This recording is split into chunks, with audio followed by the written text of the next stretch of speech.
ఓం మహాగణాధిపతయే నమః. ఓం గురుభ్యో నమః. ఓం శ్రీమాత్రే నమః. పరమేశ్వర స్వరూపమైనటువంటి జ్యోతిష, వాస్తు మరియు ఇతర అనేకమైనటువంటి శాస్త్రములను మనకు అందించినటువంటి మహర్షులకి నమస్కారం. హయగ్రీవ హయగ్రీవ హయగ్రీవేతియోపధేత్తస్య నిస్సరతే వాణి జనుకన్యా ప్రవాహవత్.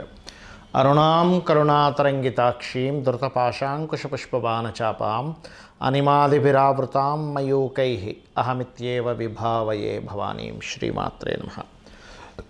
ప్రేక్షకులకి ఆ లలితాంబిక అమ్మవారి యొక్క అనుగ్రహం పరిపూర్ణంగా కలగాలని మనస్ఫూర్తిగా కోరుకుంటూ మనం ఈరోజు చెప్పుకోబోయే టాపిక్ ఏమిటంటే, అందరూ భయపడుతున్నటువంటిది గ్రహం ఏది అంటే శని భగవానుడు. అసలు నిజంగానే భయపడాలా?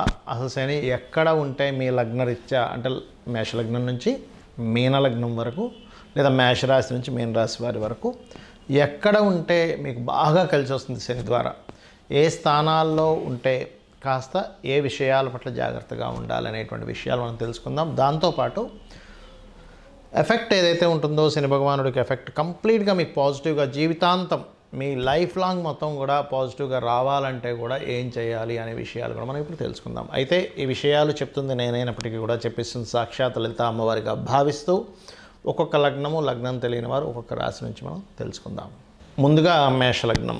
మేషలగ్నము లేదా మేషరాశి, మేషరాశిలో ఉండే నక్షత్రాలు అశ్విని, భరణి, కృతిక అనుకోండి. మీకు శని భగవానుడు సహజంగానే పాపి.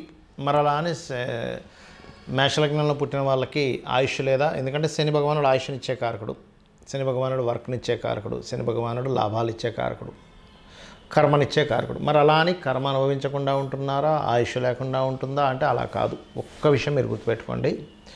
దీని గురించి సంపూర్ణమైన వివరణ అనేటువంటిది ఏదైతే ఉందో మీకు వీడియో ఎండింగ్ వరకు ఉంటుంది. మీరు వీడియో ఎండింగ్ వరకు చూడండి. రైట్. మొట్టమొదటిగా మీ లగ్నానికి దశమ లాభాధిపతి అయినందుకు మీ శని భగవానుడు కనుక బాగున్నాడు అంటే, బాగుండడం అంటే ఇక్కడ పర్టికులర్గా మీరు తెలుసుకోవాల్సింది ఆ గ్రహం శుభకర్తెల్లో ఉందా పాపకర్తెల్లో ఉందా ఈజ్ మోస్ట్ ఇంపార్టెంట్. మీ లగ్నానికి శుభుడైనా పాపైనా కూడా ఒకే రకమైనటువంటి ఫలితాలు ఇస్తారు. బాగుంటే మంచి ఫలితాలు, పాడైతే ఇబ్బందికరమైన ఫలితాలు. ఇక్కడ దశమ లాభాధిపతి అయ్యాడు కాబట్టి లగ్నంలో ఉంటే మాత్రం విపరీతమైన శ్రమనిస్తాడు. దీని నుంచి ఎలా తప్పించుకోవాలి? రోజు ఉదయాన్నే నిద్రలేచి కాలభైరవుణ్ణి తలుచుకున్నట్లయితే క్లియర్ అవుతుంది. అదే 2లో ఉన్నాడు, ఖచ్చితంగా జాబ్ చేస్తారు. 3లో ఉన్నాడు, కమ్యూనికేషన్స్ చేసేటప్పుడు కొంచెం జాగ్రత్తగా ఉండాలి. బట్ 3లో శని చాలా మంచిదండి. ఎనీ లగ్న పాపగ్రహం 3లో ఉంటే చాలా మంచిది. కానీ 4లో ఉన్నప్పుడు మాత్రం శని మీకు, ఉదాహరణకు మీకు 4వ స్థానంలో శని ఉన్నాడు, ప్రాపర్టీ ఏదైనా కొనేటప్పుడు చూసుకొని కొనాలి, లేనట్లయితే అనవసరంగా మోసపోవడం జరుగుతూ ఉంటుంది. పంచమ శని కొంత పితృదోషాన్ని ఇస్తుంది. కాకపోతే కొద్దిగా సంతాన సంబంధించిన విషయంలో మేషలగ్నానికి పంచమ శని ఉన్నప్పుడు కొంచెం స్త్రీలకి కొంచెం అబార్షన్ అయ్యే యోగాలు ఉంటే అక్కడ కొంచెం డిస్టర్బ్ అవుతారు. బట్ కొంచెం సుపీరియారిటీ ఉండేటువంటి సంతానము, లేనట్లయితే నేను ఇలాగే చేస్తాననేటువంటి నిర్దిష్టమైనటువంటి కొన్ని భావజాలం ఉంటుంది కొంతమందికి, అటువంటి సంతానం కూడా కలగడం జరుగుతూ ఉంటుంది. అదేవిధంగా 6వ స్థానంలో మాత్రం శని భగవానుడు ఉంటే అది ధనయోగం. గుర్తుపెట్టుకోండి. 3లో ఉన్నా 6లో ఉన్నా, 3లో ఉంటే పరాక్రమ యోగం, 6లో ఉంటే ధనయోగం ఇస్తాడు శని, గుర్తుపెట్టుకోండి. అదేవిధంగా 7వ స్థానంలో ఉన్నాడండి, ఈ లగ్నానికి పాప కదా ఖచ్చితంగా లేట్ అవుతుంది మ్యారేజ్ అని అనుకుంటారు. కాదు, సప్తమాధిపతి కూడా పాడైతేనే. 7వ స్థానంలో శనింత మాత్రం మ్యారేజ్ లేట్ అవ్వాలని రూల్ లేదు, గుర్తుపెట్టుకోండి. నేను మీకు ఒక 10-15 వేల జాతకాలు చూపిస్తాను. 7వ స్థానంలో శని ఉండి 25 ఏళ్ళకి వివాహమైన జాతకాలు. అదేవిధంగా అష్టమంలో ఉన్నాడు. ఎప్పుడైనా గుర్తుపెట్టుకోండి, అష్టమ శని ఎనీ లగ్న దీర్ఘాయుద్ధాయం, ఇంకా అందులో డౌట్ లేదు. మరి ఈ లగ్నానికి పాపి కదండి, పాపి అయి ఇంకొంచెం పాపగ్రహాలతో కూర్చుంటే అప్పుడు మాత్రం యాక్సిడెంట్స్ ఇట్లాంటివి ఇస్తాడు. భాగ్యశని ఎప్పుడు కూడా దూర ప్రాంతాలకు వెళ్ళి మీరు ఉద్యోగం చేస్తే బాగుంటుంది, గుర్తుపెట్టుకోండి. దశమంలో కనుక శని ఉంది అని అన్నప్పుడు మాత్రం మీతో పాటు మీ యొక్క జీవిత భాగస్వామి కూడా ఉద్యోగం చేస్తారు, గుర్తుపెట్టుకోండి. లాభంలో శని ఉన్నాడు, బాగున్నాడు, శుభగ్రహాలతో ఉన్నాడు, వ్యాపారాల్లో రాణిస్తాడు. పాపగ్రహాలతో ఉన్నాడు లాభంలో శని. అప్పుడు ఏమవుతుందంటే మీరు చేసే వ్యాపారాల వల్ల మీరు ఇబ్బంది పడతారు. 12లో శని ఉన్నాడు అనుకోండి, ఉదాహరణకి ఇన్వెస్ట్మెంట్స్ చేసేటప్పుడు చాలా జాగ్రత్తగా ఉండాలి. అంతేగాని అన్నిటికీ ఇబ్బంది అని కాదు, ఇన్వెస్ట్మెంట్స్ విషయంలో జాగ్రత్తగా ఉండాలని గుర్తుపెట్టుకోవాలి. మరి మీకు శని పాపి ఒకవేళ పాపగ్రహ సంబంధంగా ఎక్కువగా ఉన్నాయి, ఇబ్బందులు కూడా ఎక్కువగా పడుతున్నారు, మీరు చేయాల్సింది ఏం లేదు, చాలా సింపుల్. గుర్తుపెట్టుకోండి, మీరు ఎక్కువగా సూర్య ఉపాసన చేయండి. ఒక ఎనర్జీని ఆపాలంటే ఇంకొక ఎనర్జీని మనం గ్రో అప్ చేసుకోవాలి, ఆ ఎనర్జీని పెంచుకోవాలి. ఇది గుర్తుపెట్టుకోండి. ఇదే విధంగా శని జనరల్గా అసలు మీకు ఎటువంటి ఇబ్బంది ఇవ్వకుండా ఉండాలంటే కూడా నేను మీకు ఒక్కొక్కటి చెప్తాను. నేను మీకు ప్రతి జీవికి తన జీవితాంతం అంటే ఒక 100 సంవత్సరాలు అనుకోండి, 100 సంవత్సరాలు మనిషి బతుకుతాడు కాబట్టి, అంటే ప్రతి ఒక్కరు 100 బతకాలని రూల్ లేదు. 120 బతికే వాళ్ళు ఉంటారు, 300 సంవత్సరాలు బతికిన వాళ్ళు ఉన్నారు, పాపం 60-70 ఏళ్ళకే ముగించిన వాళ్ళు ఉన్నారు వాళ్ళ జీవితం. అయితే ప్రతి ఒక్కరికి కూడా శని యొక్క ప్రభావం చిన్నప్పటి నుంచి ఏ ఏ దశల్లో ఎటువంటి ఫలితాలు ఇస్తాయని చూసుకున్నట్లయితే, చిన్నప్పుడు కనుక మీకు శని భగవానుడు బాగోలేడని మీకు ఏంటి సిమ్టము అంటే రోగకారకుడు యొక్క ఫలితాలు చిన్నప్పుడు తరచూ వస్తున్నాయనుకోండి, వాళ్ళకి హెల్త్ ఇష్యూస్, రోగకారక ఫలితాలు ఇస్తున్నాడు అక్కడ శని భగవానుడు. అంటే ఆయన ఇవ్వడం కాదు, ఇక్కడ బాగా అర్థం చేసుకోండి. ఆయన మీరు పూర్వజన్మలో చేసుకున్న కర్మలను అందిస్తున్నాడు. ఆయన ఎవరికి శత్రువు కాదు, ఇది ఫస్ట్ గుర్తుపెట్టుకోవాల్సిన విషయం. అప్పుడు ఏం చేయాలి? చిన్నప్పుడు పిల్లలకి ఆంజనేయ స్వామి బిళ్ళ కానీ, నరసింహస్వామిది కానీ, సుబ్రహ్మణ్య స్వామి బిళ్ళ కానీ మెడలో వేయండి. ఇక చిన్నప్పుడు పుట్టినప్పుడు కాకుండా విద్యా విషయంలో ఇబ్బంది ఇస్తున్నాడంటే విద్యాస్థానాల్లో ఎక్కడో ఫోర్త్లాడుతో కనెక్ట్ అయి ఉన్నాడు. అలాంటప్పుడు మీ పిల్లలకి హయగ్రీవ స్తోత్రం నేర్పిస్తూ శని భగవానుడి దగ్గర దీపం పెట్టడం నేర్పించండి. లేదా వెంకటేశ్వర స్వామి ఆలయానికి కానీ, ఆంజనేయ స్వామి ఆలయానికి కానీ రెగ్యులర్గా తీసుకెళ్తుండండి. అప్పుడు మందబుద్ధి అనేటువంటిది ఉండదు. ఎందుకంటే మందుడు అంటారు. పిల్లలకి ఎంత చెప్పినా వాళ్ళకి ఎక్కట్లేదు అంటే శని ప్రభావం ఎక్కడో ఫోర్త్ లార్డ్కి సంబంధం కలిగి ఉంటుంది. మళ్ళీ చాలామంది అంటుంటారు, ఏమండి మా అబ్బాయి చదవడు కానీ తెలివితే అట్లా అద్భుతంగా ఉంటాయండి, పంచమ భావం బాగుంది వాళ్ళకి, పంచమం బాగుంది, అద్భుతమైన తెలివితేటలు ఉంటాయి, ఇంకా వాళ్ళని తిరిగి కొట్టే వాళ్ళు ఉండరు అసలు. కానీ చతుర్థానికి శని సంబంధం వచ్చింది, కొంచెం ఎక్కువగా మనం వాళ్ళని పట్టించుకోవాలి. అంటే ఎక్కువ దెబ్బలు పడతాయి వాళ్ళకి, స్కూల్లో కావచ్చు, ఇంట్లో కావచ్చు, చదువు విషయంలో. అప్పుడు ఏం చేయాలి? వాళ్ళకి పర్టికులర్గా శనివారాలు గుర్తుపెట్టుకోండి. శనివారాలు వాళ్ళకి మొత్తం తైలంతో చక్కగా మర్దన చేయించి, స్నానం చేయించి, వెంకటేశ్వర స్వామి ఆలయం కానీ, ఆంజనేయ స్వామి ఆలయం కానీ పంపించడం నేర్పించండి. వాళ్ళకి అది అలవాటు చేయండి. విద్యాకాలంలో అది ఇబ్బంది ఉండదు.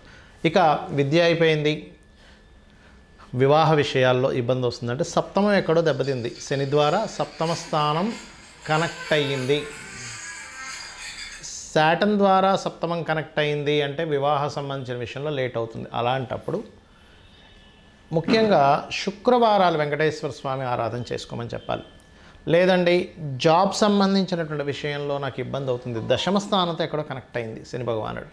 లేదంటే వ్యాపార సంబంధంగా నాకు చాలా ఇబ్బందులు వస్తున్నాయి, లాభస్థానంతో ఏదో మీ లైఫ్లో మీ 100 years ఆఫ్ లైఫ్లో మీకు లాభస్థానంతో ఎక్కడో కనెక్టివిటీ అయ్యి పాపే అవుతాడు. శుభుడై కాదు, శుభుడై కనుక లాభస్థానంతో కనెక్టివిటీ అయితే బొగ్గు గనులు కావచ్చు, మైన్స్ కావచ్చు, బావులు అంటారు చూసారా, పెట్రోల్ బావులు, పెట్రోల్ బంకులు అంటుంటారు, అటువంటివి లేనట్లయితే మనకి ఈ యొక్క వైన్ షాప్స్, వీటన్నిటికీ శనికారకుడు విపరీతంగా ఇస్తాడనమాట. బాగుంటాయి, పాడైతే వీటి మూలంగానే ఎక్కువ పెట్టి కొనుక్కోవడం, అవి రాక లాస్ అవడం, ఇట్లాంటివి ఇస్తుంటారు. అలాంటప్పుడు మీరు లలితా సహస్రనామాల్లో ఒక నామం ఉంటుంది, వ్యాపారాల్లో బాగా రాణించాలంటే ఓం ఇంద్రగోప పరిక్షిప్త స్మరతూనాభజంగికాయ నమః.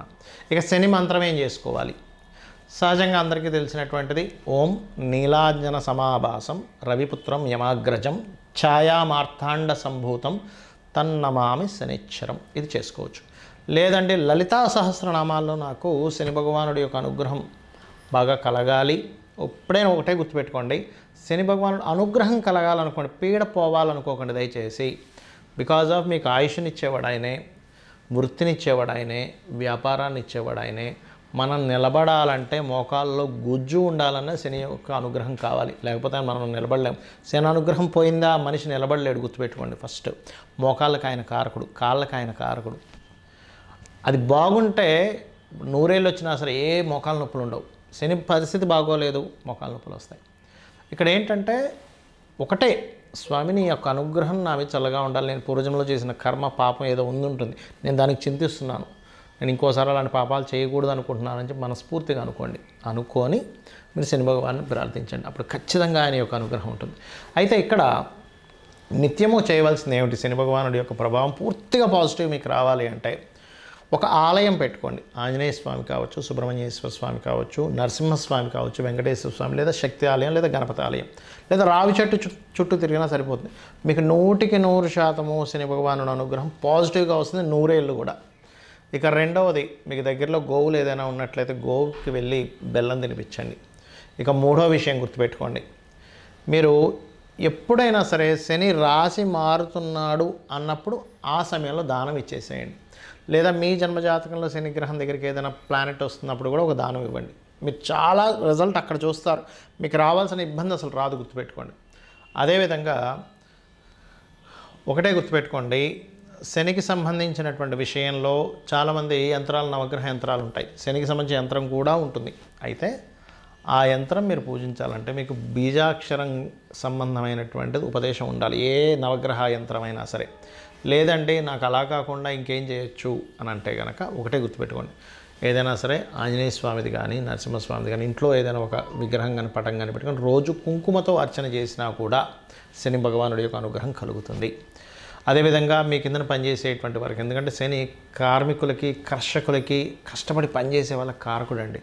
వాళ్ళని గౌరవిస్తూ, వాళ్ళకి ఏదైనా ప్రాబ్లం ఉంటే మీరు తీరుస్తూ, మీరు కూడా మధ్యాహ్నం పూట నిద్రపోకుండా ఉన్నట్లయితే, ఇది ఓన్లీ యువకులకు మాత్రమే, చిన్నపిల్లలకో, స్త్రీలకో, ముసలి వాళ్ళకో కాదు. ఇది వాళ్ళు నిద్రపోవచ్చు, ఎందుకంటే వాళ్ళకి శక్తి సరిపోదు కాబట్టి. యువకులు పొరపాటును కూడా మధ్యాహ్నం నిద్రపోకండి, శని ప్రభావం నెగటివ్గా ఎక్కువ పడుతుంది.